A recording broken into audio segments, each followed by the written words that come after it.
We'll continue the topic accounting principles. So already we discussed two, business entity and money measurement.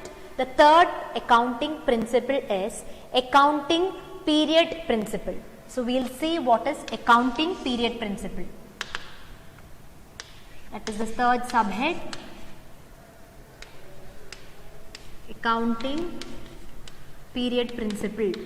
And what is the period we are all following?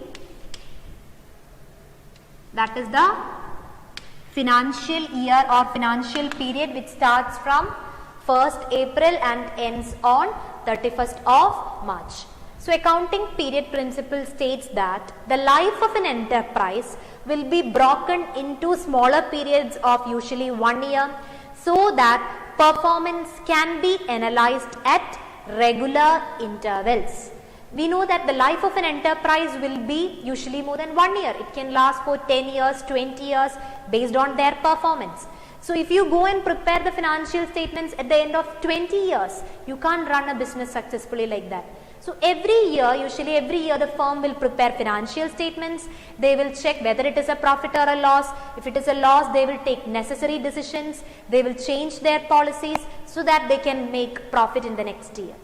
So every year, that's why it's called accounting period. The life is being divided into or broken into smaller periods of usually 1 year starting from 1st April ending on 31st March. So what is the advantage of this?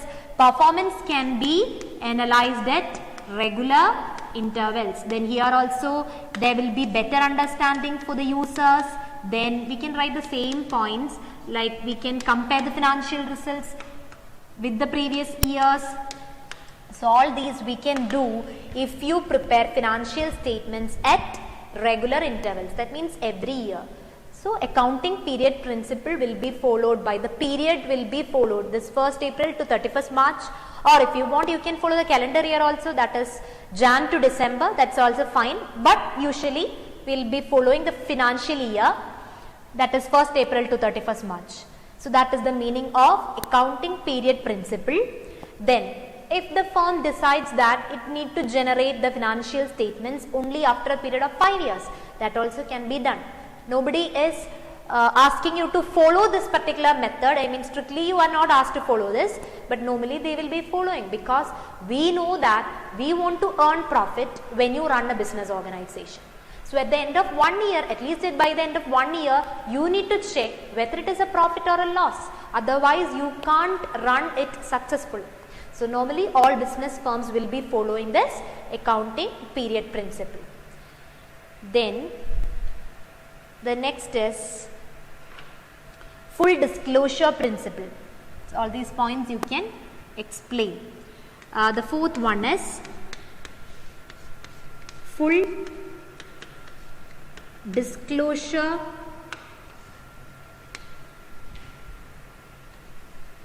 principle.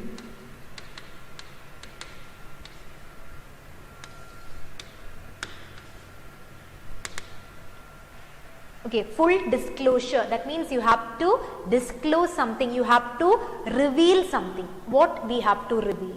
The firm should reveal or the firm should disclose all material facts. Material facts means all important facts affecting the profit or loss. That means affecting the economic affairs. Economic affairs means the profit.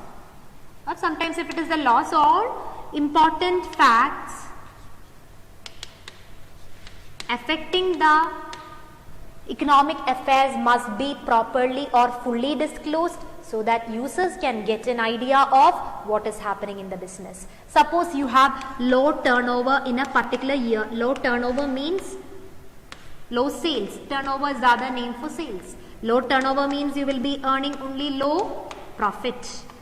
Can we hide this information from the users? If you want, you can hide. That's also possible for you to do.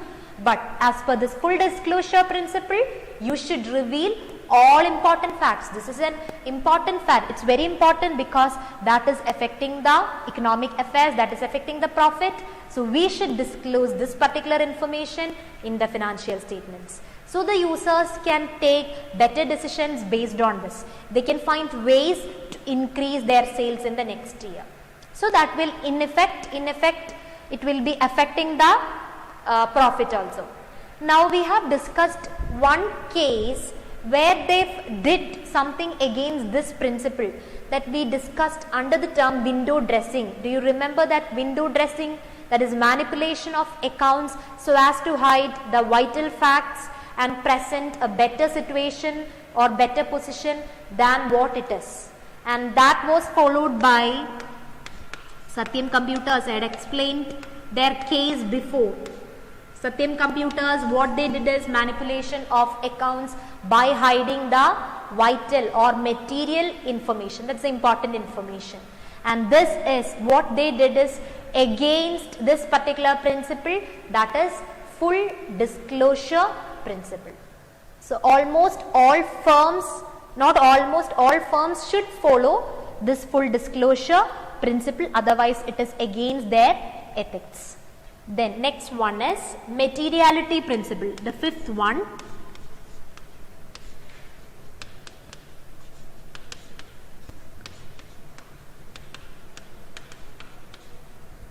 Materiality principle. Material, already we discussed this term in the previous principle.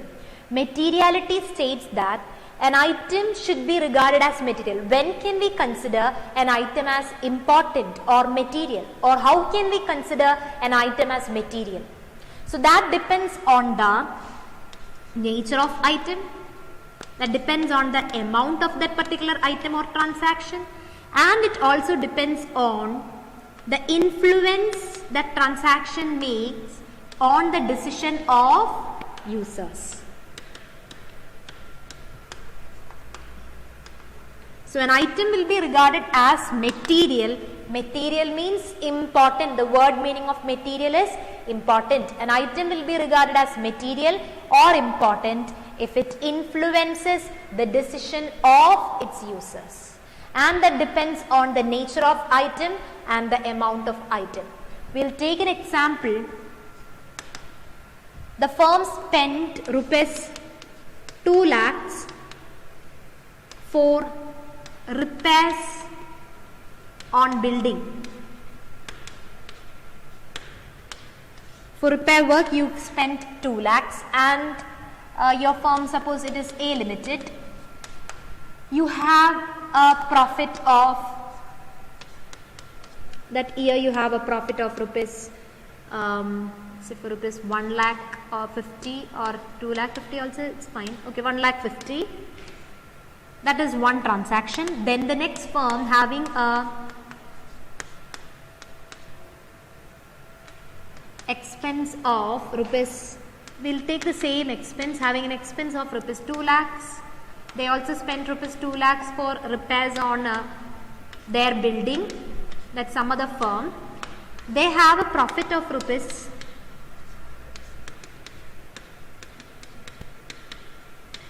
10 lakhs. So these are two separate transactions happened in two separate firms. For A Limited, they spent 2 lakhs for repairs. They have only an income of 1 lakh 50. Is this information material for them? Yes, of course it is material or important for them because their income is lesser than what they are going to spend. Or suppose they have rupees 2 lakh 50 as their profit. You have 2 lakh 50. Now what you are spending is only 2 lakhs, it's lesser than that. But in that case also this information will be very much useful or very much important for A Limited. Because after spending 2 lakhs out of 2 lakh 50, you will be having only a balance of rupees 50,000. Is it enough for you to run the business successfully? No. So this information will be material for this particular firm A. Whereas we will take the case of B Limited. They spent rupees 2 lakhs but they are having an income of rupees 10 lakhs. Is this information material for them? No. The same amount, the same expense, the materiality differs based on the nature of the firm, based on the income of the firm. Understood? One information, the same information may be material for one firm, whereas it is not material for another firm. So this is about materiality principle. So an item will be regarded as material if it influences the decision of users and it depends on the nature and amount of that particular item or transaction. Then the next sixth one. This is the most important accounting principle. Separately also you will be having question based on this. So it is prudence or conservatism principle. Prudence or conservatism principle. Okay. Prudence. Prudence, what is the word meaning of prudence when you say that he is prudent or prudent decision? That means it's a wise decision. So here also we are doing something wise. Prudence or conservatism principle. According to this principle, it states that don't anticipate profits. This is the key sentence you have to write. Don't anticipate profits, but provide for all possible losses.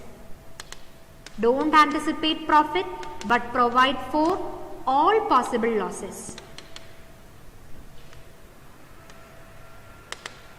That is sixth one, no? Okay, yes, that is sixth one. So don't anticipate profits, but provide for all possible losses.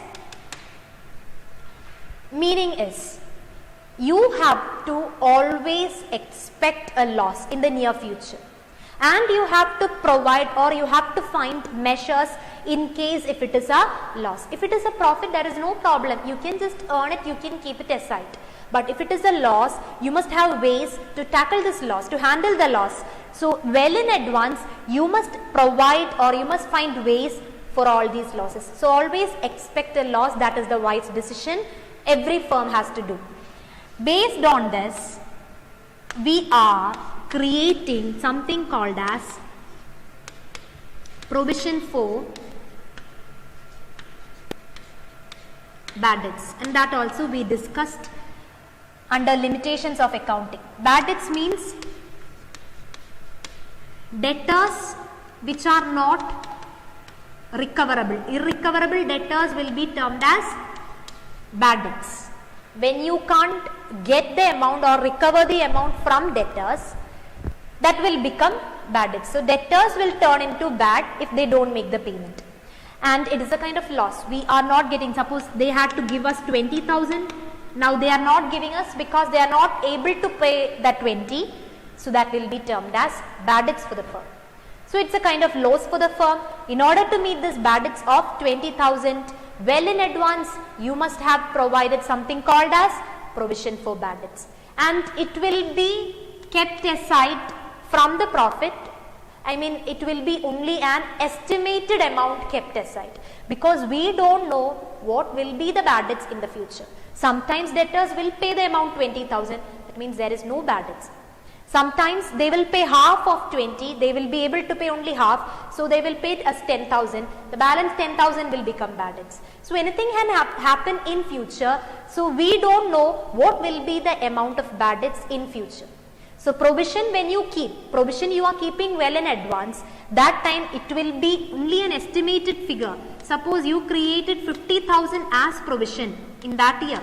How you are taking this amount? It will be from your profit and you will keep it aside as provision. It is for meeting this particular loss.